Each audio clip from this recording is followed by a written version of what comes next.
तुर्की ने जहां इराक के अंदर और शाम के अंदर जंग छेड़ रखी है कुर्दों के खिलाफ, वहीं अपने हमसाया मुल्क ग्रीक के ऊपर भी हमला करने का मंसूबा बना रहा है। ये मैं नहीं बल्कि ग्रीक के खुद प्राइम मिनिस्टर कह रहे हैं। इसके अलावा ग्रीक के जो एयर स्पेस की वायलेशन भी आज तुर्की के जहाजों ने की है। तुर्की के F-16 फाइटर जेट जो है वो जो मुख्तलिफ आइलैंड है उसके ऊपर चक्कर लगाते रहे। आपको ये बता दें कि तुर्की के सदर तैयब एर्दोगान ने कहा है कि हम समझते हैं कि अगर ग्रीक बाज ना आया, अगर ग्रीक ने मिलिट्री डिप्लॉयमेंट ना की और दहशतगर्दों को पनाह देना बंद ना किया, तो हम अपनी सॉवरेनिटी को प्रोटेक्ट करने के लिए हर एक हरबा इस्तेमाल करेंगे। और साथ ही तैयब एर्दोगान ने नेटो और वेस्टर्न ममालिक से अपील की है कि वो हमारे मामलात के बीच कोशिश करें कि इस मामलात के अंदर इंटरफेरेंस ना करें। अगर ऐसा होता है तो तुर्की बराबर हक रखता है। इस खबर को डिटेल के साथ, आसान अल्फाज में और प्रूफ के साथ आपके साथ शेयर करूंगा। छोटी सी गुजारिश है कि आप हमारा यूट्यूब चैनल हसनात टीवी को सब्सक्राइब करके पास मौजूद घंटी के निशान को दबा लें ताकि लेटेस्ट न्यूज आप तक बर वक्त पहुंचती रहे।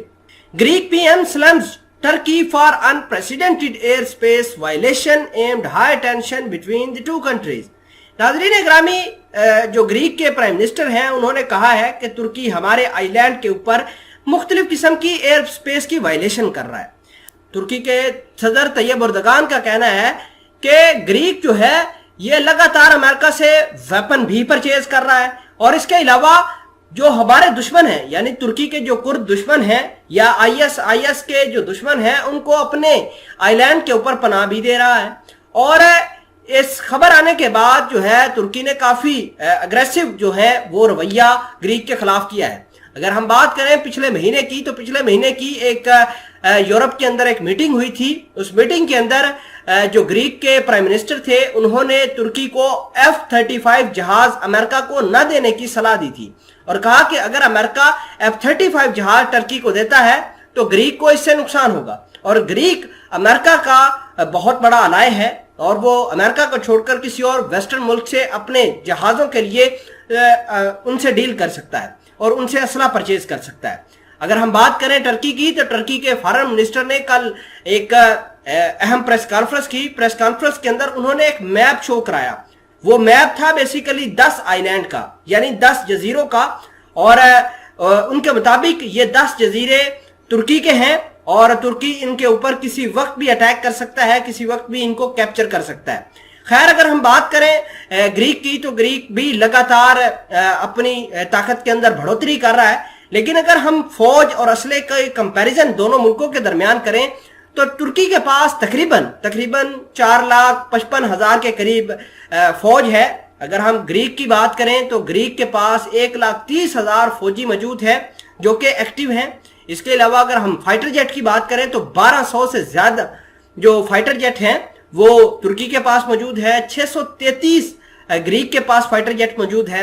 अगर हम बात करें ड्रोन्स की, तो ड्रोन सबसे ताकतवर जो है वो तुर्की के पास TB2 बख्तियार ड्रोन की जो है वो बड़ी खेप मौजूद है। तुर्की न सिर्फ खुद इस्तेमाल कर रहा है इन ड्रोन को, बल्कि दुनिया के दीगर ममालिक को भी एक्सपोर्ट कर रहा है। अगर हम बात करें तुर्की के डिफेंस सिस्टम की, तो तुर्की के पास रशिया का S-400 मिसाइल सिस्टम भी मौजूद है जो कि न सिर्फ ग्रीक बल्कि पूरे यूरोप के लिए एक बहुत बड़ा खतरा है।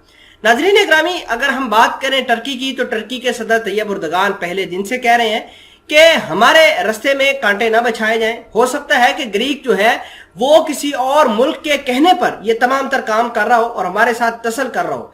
पिछले महीने ग्रीक के अंदर ही एक मीटिंग हुई थी जिसके अंदर तैयब एर्दोगान और ग्रीक के प्राइम मिनिस्टर ने वर्चुअली वो मीटिंग अटेंड की। और तैयब एर्दोगान और प्राइम मिनिस्टर जो ग्रीक के हैं उन्होंने वादा किया कि एक दूसरे के खिलाफ ये बयानबाजी नहीं करेंगे और ना ही किसी एक की सॉवरेनिटी को थ्रेट करेंगे।